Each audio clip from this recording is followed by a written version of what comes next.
Franklin and his crew vanished without a trace. For almost 170 years, the fate of the Franklin expedition was one of history's greatest mysteries. For nearly 2 centuries, the fate of Sir John Franklin's expedition has haunted our collective imagination. In 1845, 2 ships, HMS Erebus and HMS Terror, sailed into the Arctic with 129 men aboard, seeking the Northwest Passage. Back in 1845, when Sir John Franklin set out on his 4th voyage of exploration trying to find the Northwest Passage, Franklin, along with the crew of 128 men, never made it home. None returned. What happened to these brave explorers remained one of history's most enduring polar mysteries until now. Research and exploration of the wrecks of both Franklin ships continues to this day. The year 2025 marked an unprecedented turning point, with revolutionary technologies and multidisciplinary approaches finally piecing together the expedition's final days. And a team of local explorers as they search for the tomb of a legendary ship captain and solve one of history's greatest seafaring mysteries, the disappearance of Sir John Franklin. Ice-preserved evidence, advanced DNA analysis, and cutting-edge archaeological techniques have rewritten our understanding of this Victorian tragedy. What follows is the remarkable story of not just how Franklin's men perished, but how modern science has finally given voice to those who have been silent for generations. To appreciate the magnitude of the 2025 discoveries, we must first journey back to the spring of 1845, when Britain stood at the height of its naval power, and Arctic exploration represented the final frontier of imperial ambition. Sir John Franklin, already a veteran of 3 previous Arctic expeditions, was selected to lead what was considered the best-equipped polar mission of its time. At 59 years old, Franklin wasn't the Admiralty's first choice, but his experience and determination to secure one last chance at glory made him a formidable candidate. The expedition's goal was clear yet monumental: navigate through the ice-choked waters of the Canadian Arctic to find the elusive Northwest Passage, a potential trade route connecting the Atlantic and Pacific Oceans. This wasn't merely geographic curiosity. Discovering this route promised enormous commercial advantages for Britain in its global trading empire. HMS Erebus and HMS Terror were technological marvels of their time. Originally constructed as bomb vessels with reinforced hulls designed to withstand the recoil of heavy mortars, both ships had been retrofitted for polar exploration. Their hulls were further strengthened with iron plates, and internal heating systems were installed for crew comfort during the long Arctic winters. Most impressively, they were equipped with early steam engines adapted from railway locomotives, giving them limited power to navigate through ice when sails proved insufficient. The provisions were equally impressive: more than 3 years' worth of food, including 8,000 tins of preserved meats, vegetables, and soups. The officers enjoyed luxuries, including a 1-200-volume library, fine china, and silver cutlery. Comforts that spoke to the Victorian belief that bringing civilization into the wilderness would ensure success. On May 19, 1845, with great fanfare, the Erebus and Terror departed from Greenhithe, England. The crews were in high spirits, many having served together on previous Arctic voyages. Letters home revealed confidence and excitement. Franklin's final communication came from Baffin Bay in late July 1845, when the expedition encountered 2 whaling ships. The captain of one vessel later reported that 5 men had already been discharged and sent home, an ominous beginning to what would become the most famous disaster in polar exploration history. Vanishing without a trace, the mystery begins. When months stretched into years with no word from Franklin's expedition, what initially began as mild concern gradually transformed into national anxiety. The ships had been provisioned for 3 years, so the first winter passing without communication was expected. By 1847, however, eyebrows began to raise at the British Admiralty. Still, Victorian confidence in their technological superiority prevented immediate alarm. Surely these well-equipped vessels could withstand whatever challenges the Arctic presented. By early 1848, nearly 3 years after the expedition's departure, the silence became impossible to ignore. The British government launched what would become the largest search operation in maritime history up to that point. 3 separate search expeditions were dispatched, one approaching from the east through Lancaster Sound, following Franklin's known route, another from the west through the Bering Strait, and a third overland expedition descending the Mackenzie River. These initial search parties found nothing, not a cairn message or any sign of the missing ships. The Arctic had seemingly swallowed 129 men without a trace. This absence of evidence fueled speculation across British society. Newspapers published theories ranging from the plausible to the fantastic. Perhaps the ships had discovered the Northwest Passage, but wrecked upon attempting to return, or maybe they had become trapped in ice beyond any possibility of rescue. The first tangible clue didn't emerge until 1850, when American and British searchers found evidence of a winter camp on Beechey Island, 3 graves of Franklin expedition members who had died during the first winter.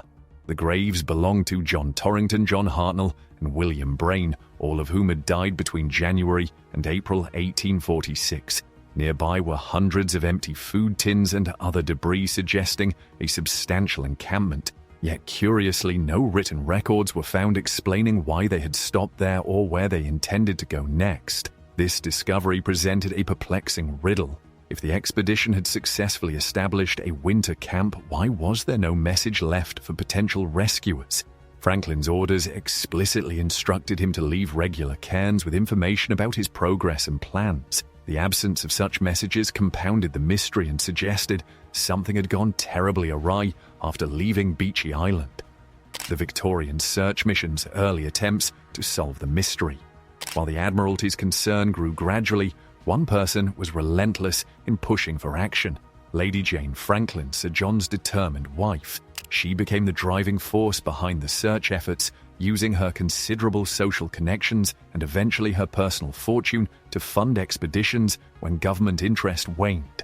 Lady Jane's advocacy transformed a naval mission into a matter of national honor and human interest. She wrote passionate appeals to American President Zachary Taylor, Russian Tsar Nicholas I, and even offered substantial monetary rewards from her personal funds for information leading to the expedition's rescue, $2,000 for rescuing the crew, an enormous sum at the time. Her tireless campaigning kept the Franklin expedition in the public consciousness and ultimately led to the unprecedented scale of the search operations. Between 1848 and 1859, approximately 40 ships and land parties scoured the Arctic. These missions, while failing in their primary objective of rescue, dramatically expanded European knowledge of the Arctic archipelago, mapping previously uncharted coastlines and passages. The most significant breakthrough came in 1854 when John Ray, an explorer with the Hudson's Bay Company, encountered Inuit hunters who shared stories and physical evidence from the dead white men.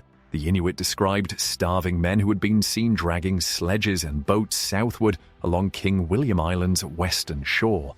More disturbingly, they reported evidence suggesting that in their final desperate days, some expedition members had resorted to cannibalism.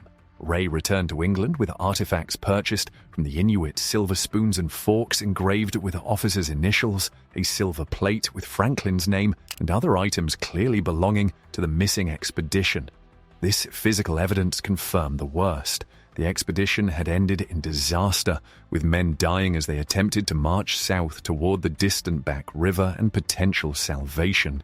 Victorian England, however, reacted with outrage to Ray's report, not at the tragedy itself, but at the suggestion that British naval officers would resort to cannibalism. Lady Franklin vehemently rejected this conclusion, and Charles Dickens joined in publicly denouncing the Inuit testimony as unreliable. This cultural bias against indigenous knowledge would delay a full understanding of the expedition's fate for generations. Key evidence through the centuries.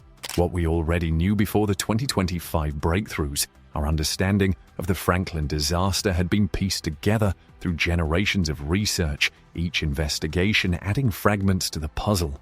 The Victorian searchers had established a rough outline of events, but it was 20th and early 21st century expeditions that provided crucial scientific context. Perhaps the most pivotal moment came in 1981 when anthropologist Owen Beatty exhumed the 3 sailors buried on Beechey Island. The Arctic's permafrost had preserved their bodies in remarkable condition, allowing for groundbreaking forensic analysis. Tissue samples revealed extremely high levels of lead, far above toxic thresholds. This discovery launched the predominant theory that lead poisoning, possibly from the expedition's tinned food supply or the ship's water systems, had contributed significantly to the crew's demise by causing physical weakness, cognitive impairment, and irrational decision-making. Physical evidence slowly accumulated through the decades. By the early 2000s, researchers had identified several skeletal remains along the presumed escape route on King William Island. Analysis of these bones confirmed aspects of the Inuit testimony. Some bones showed clear evidence of cut marks consistent with flesh removal after death, validating accounts of cannibalism among the desperate survivors. The bones also revealed severe malnutrition and scurvy, suggesting the provisions had either run out or become nutritionally inadequate. The material culture recovered told its own story. Items found abandoned along the escape route demonstrated the crew's deteriorating judgment. Heavy items like silver plate, books, and even a large boat filled with non-essential supplies had been dragged across the ice, an enormous expenditure of precious energy by men who were already compromised by disease and starvation. This suggested cognitive impairment consistent with lead poisoning, hypothermia, or severe psychological stress. Inuit oral history provided another crucial perspective. Testimonies collected by later explorers and anthropologists spoke of encounters with starving, soot-covered white men struggling to survive. These accounts described how some expedition members had been seen fishing or hunting, but with little success. The Inuit reported that the final survivors appeared physically ill, with black gums indicative of scurvy, and many were too weak to continue traveling. Some testimonies even mentioned one ship that remained intact for years after being abandoned, suggesting it hadn't been immediately crushed by ice as previously assumed. Modern archaeological surveys in the early 2000s identified numerous camp locations and artifact scatters, allowing researchers to trace the southward path of the struggling survivors. Small personal items, buttons, fragments of cloth, broken instruments created a poignant trail of abandonment as the men gradually discarded non-essential items in their fight for survival. Yet despite all this accumulated knowledge, fundamental questions remained unanswered. What had happened to the ships themselves? Why had the expedition become trapped in a part of the Arctic that other ships had successfully navigated? What was the exact sequence of events that led to total disaster rather than partial rescue? And perhaps most importantly, why had the expedition failed when it was supposedly the best-equipped Arctic mission of its era? The breakthrough discoveries of 2022-2024. The groundwork for the 2025 revelations was laid through a series of remarkable discoveries in the preceding years. This period saw the convergence of technologies, methodologies, and collaborative approaches that would ultimately crack open the Franklin mystery. Most significantly, researchers finally gained unprecedented access to the sunken wrecks in ways that earlier generations could only dream of. In 2022, a Canadian-led underwater archaeological team deployed advanced autonomous underwater vehicles, AUVs, equipped with high-resolution imaging systems capable of operating under challenging Arctic conditions. These robotic explorers mapped the interior of HMS Terror with astonishing detail, revealing a vessel in an extraordinary state of preservation.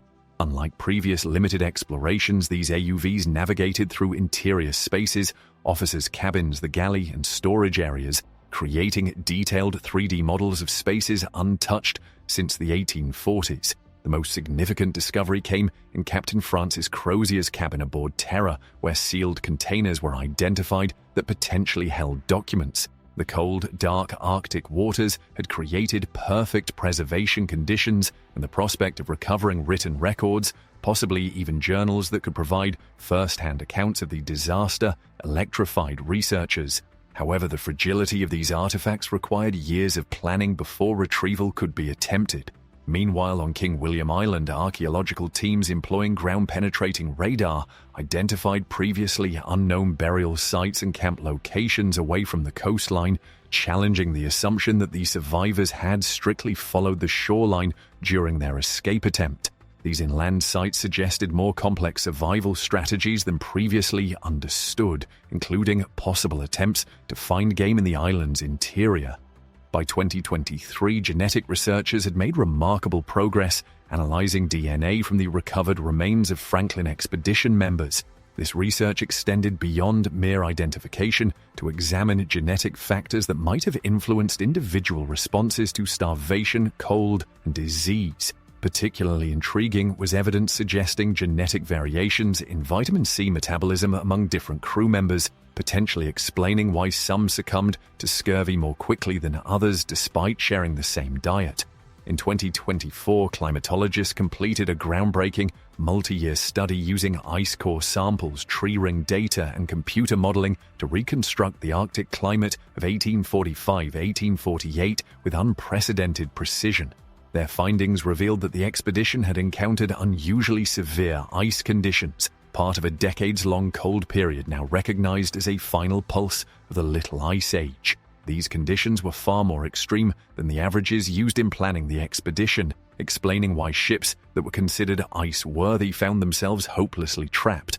Perhaps most significantly, 2024 saw the first successful extraction of preserved organic materials from HMS Erebus, including fragments of paper, textiles, and even food remains. Preliminary analysis detected biological markers of infectious disease, raising new questions about whether shipboard illness might have compounded the crew's challenges even before they abandoned ship. The 2025 scientific revelations, new technologies unlock old secrets.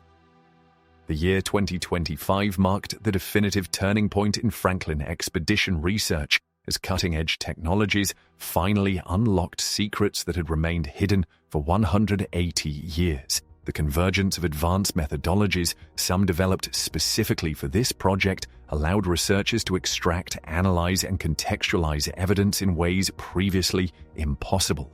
The most dramatic breakthrough came in June 2025, when a specialized retrieval operation successfully recovered the sealed document containers from Captain Crozier's cabin on HMS Terror. Using a custom-designed extraction system that maintained the artifacts' underwater environment until they could be transferred to controlled conservation facilities, archaeologists recovered what proved to be a partial ship's log and personal journal kept by Crozier himself. Though much of the text was degraded, advanced imaging techniques, including multispectral scanning and AI-enhanced text reconstruction, revealed crucial details from entries dating between September 1846 and March 1848.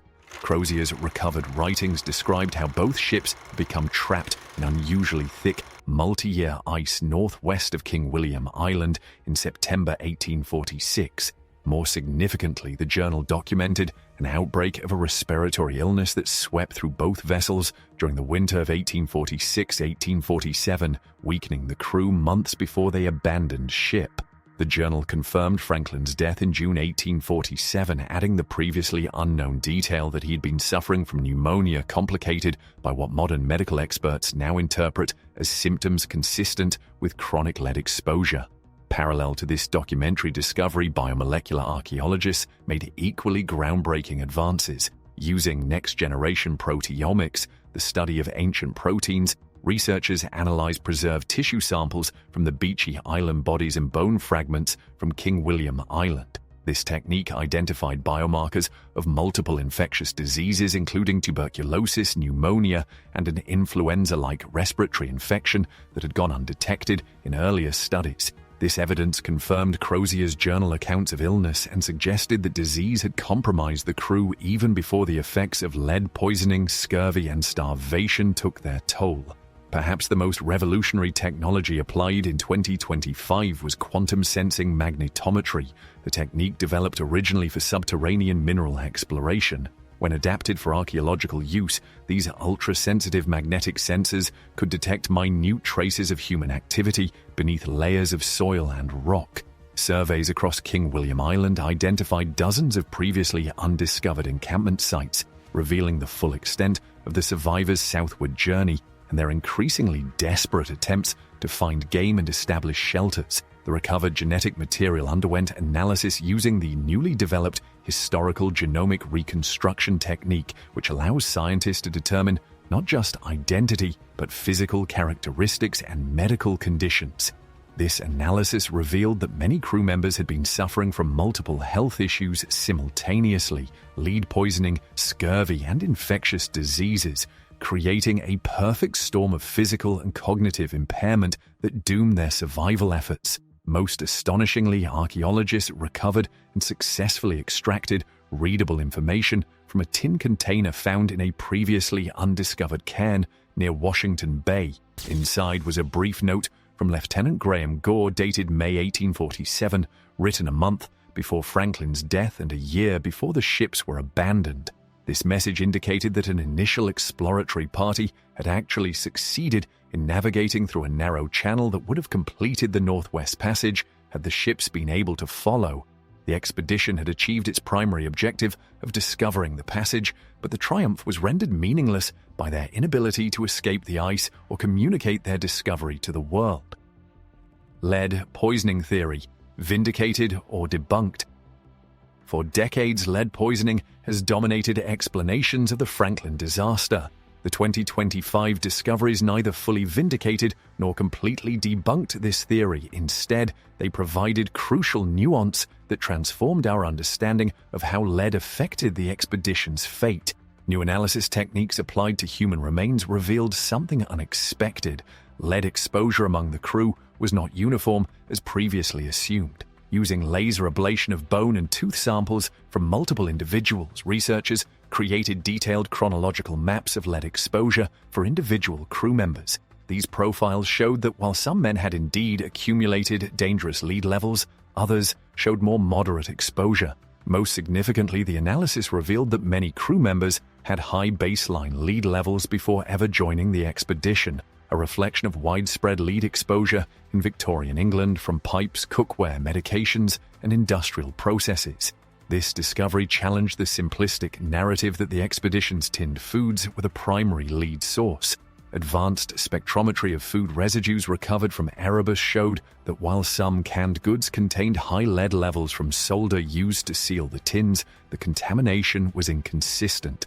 Some food supplies had minimal lead content, suggesting that hasty manufacturing at the Goldner Company, which had rushed to fulfill the Admiralty's large order, had resulted in variable quality control. The most significant insight came from analyzing the ship's water systems. The 2025 excavations recovered components of the desalination equipment used to convert seawater to drinking water aboard both vessels. These sophisticated systems, considered cutting-edge technology in the 1840s, included lead pipes and soldered joints that would have continuously leached lead into the drinking water, especially when processing brine, as the salt accelerated lead dissolution. This finding suggested that the longer the expedition remained trapped in ice, relying on processed water rather than fresh snowmelt, the greater their cumulative lead exposure would have become. Neurological modeling based on the established lead levels provided compelling insights into how this toxin would have affected decision-making. At the concentrations detected in many officers' remains, cognitive impairment would have included difficulty with complex planning, risk assessment, and adaptation to changing circumstances, precisely the skills needed for Arctic survival. This may explain some of the expedition's puzzling decisions, such as dragging excessive heavy equipment during their escape attempt instead of traveling light to maximize their chances of reaching safety. Perhaps most significantly, the 2025 research established that lead poisoning was not the initial cause of the expedition's problems, but rather a compounding factor that gradually eroded the crew's resilience and decision-making capacity as their situation deteriorated. The lead exposure created a particularly insidious threat because its cognitive effects would have impaired the leadership's ability to recognize and respond to the very crisis they were experiencing. This more nuanced understanding of lead's role aligned with Crozier's recovered journal entries, which documented a gradual decline in crew health and morale during the second winter trapped in ice. The journal described men becoming lethargic, experiencing headaches and digestive problems, and showing declining mental acuity, all consistent with chronic lead poisoning compounded by nutritional deficiencies and the psychological strain of prolonged isolation. Disease and nutrition, fresh perspectives on crew health. The 2025 discoveries revolutionized our understanding of how disease and nutritional factors contributed to the Franklin disaster. Previous research had identified scurvy as a major health concern, but the new evidence revealed a far more complex picture of cascading medical problems that steadily eroded the crew's resilience. Advanced proteomics, the study of ancient proteins preserved in human remains, identified biomarkers of multiple infectious diseases that had swept through the expedition. Most surprisingly, molecular evidence from several skeletal remains indicated an influenza-like respiratory illness had infected many crew members during their second winter, trapped in ice. This finding aligned perfectly with Crozier's journal entries describing a consumption-like ague that left men weakened for weeks and claimed several lives during the darkest months of 1847. The nutritional analysis of preserved tissue samples revealed severe deficiencies not limited to vitamin C. Many crew members showed the evidence of vitamin D deficiency despite the provision of lime juice, likely because the storage methods and extended exposure to light had degraded its efficacy. More surprisingly, signs of vitamin A deficiency appeared in later casualties, suggesting the tinned provisions lacked adequate amounts of this essential nutrient, which would have further compromised immune function and night vision, critical for Arctic survival.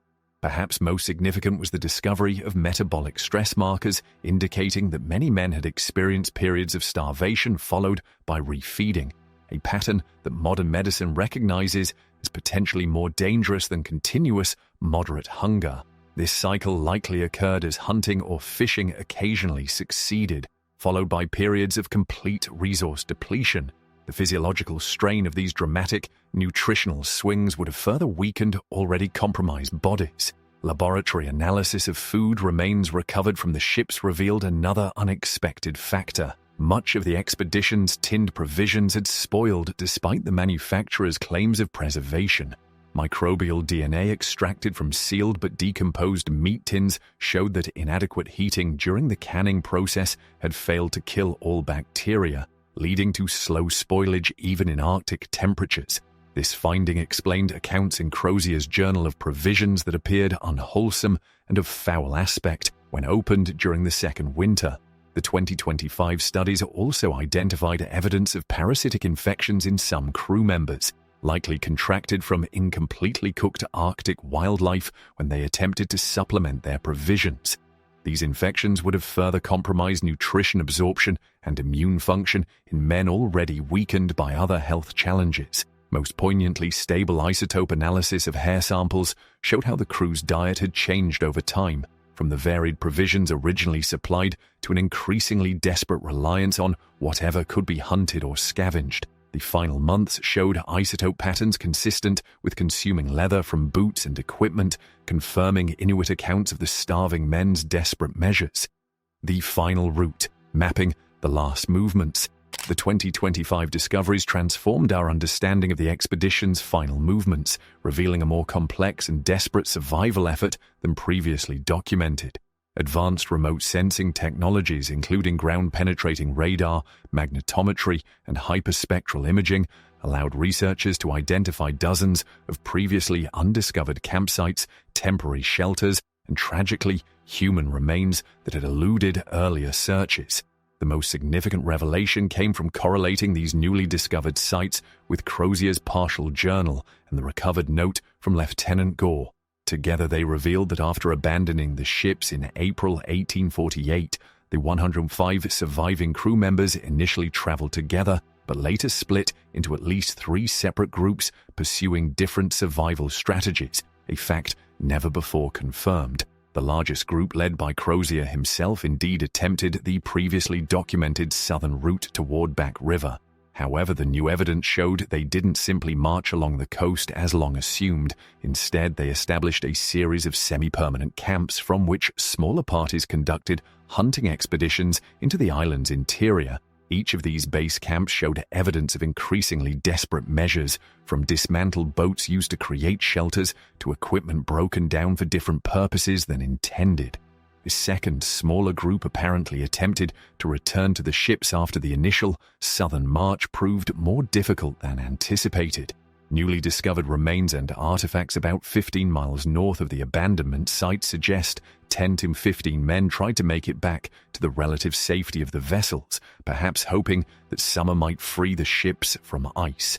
Evidence indicates none of these men completed the journey, succumbing to exposure and starvation during their northward attempt. Most surprisingly, a third group of approximately 20 men, likely led by Commander James Fitzjames based on artifacts found at their camps, attempted a westward route toward Victoria Island and potential Inuit communities there. This previously unknown strategy suggests that some expedition members understood their best hope for survival might lie in seeking indigenous assistance rather than attempting the enormous journey to Back River.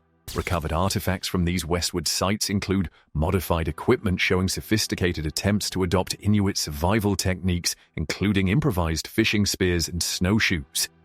GIS mapping of these routes against the 2024 climate reconstruction revealed another tragic dimension of the disaster. The climate data showed that 1848 experienced an unusually late spring thaw, meaning the escaping parties faced longer than normal winter conditions during their march, with sea ice and snow extending well into periods when previous expeditions had experienced milder conditions.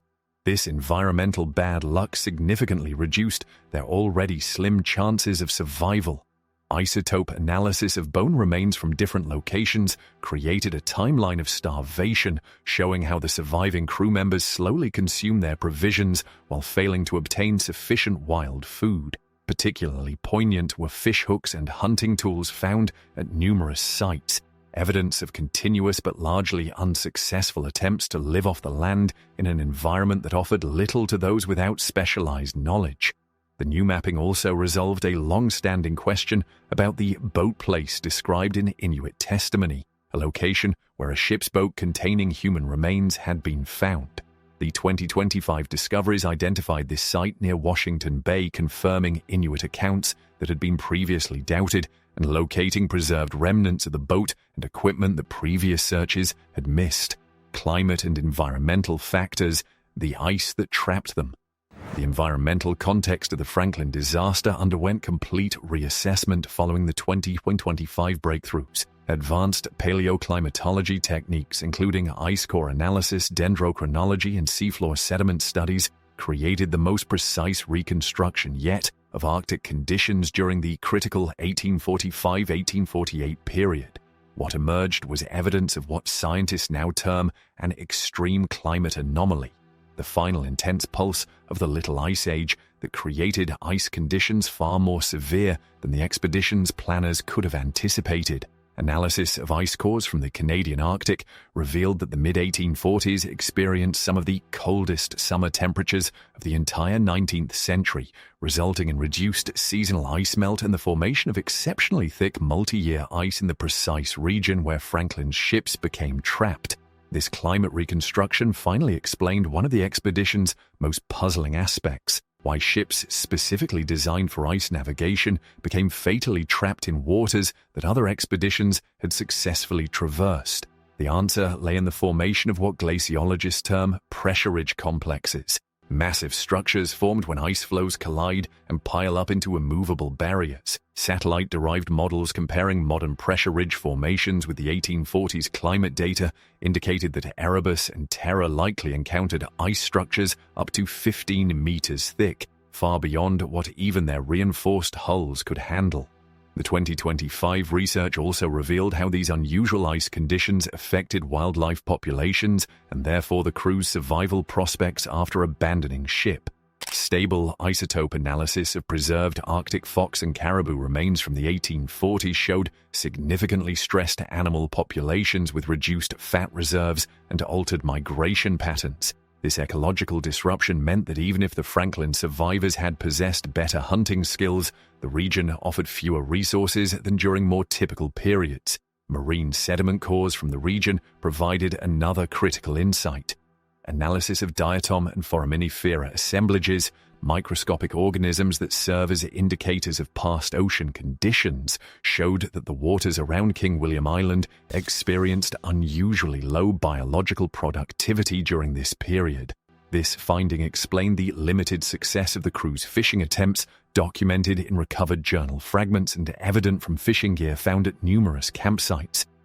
The climate reconstruction extended to modeling seasonal snow cover, which would have critically affected travel conditions during the escape attempt. This analysis showed that the spring of 1848, when the crew's abandoned ship featured unusually deep snow cover, persisting weeks longer than normal, significantly increasing the energy expenditure required for their march south.